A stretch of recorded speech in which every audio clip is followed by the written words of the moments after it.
बिस्मिल्लाहिर्रहमानिर्रहीम। अस्सलाम वालेकुम।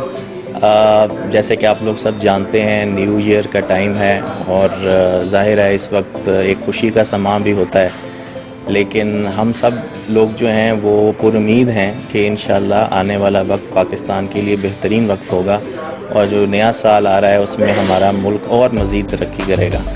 और इन्हीं दुआओं और नेक तमन्नाओं के साथ मैं चाहता हूँ कि और इन्हीं नेक जज्बात के साथ ये पैगाम जो है वो मेरा हमारे जो अवाम हैं, जो अहले वतन हैं, उन तक पहुँचे।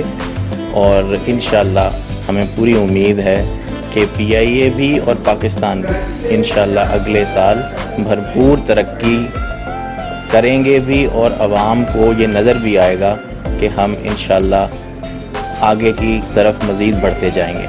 बहुत शुक्रिया।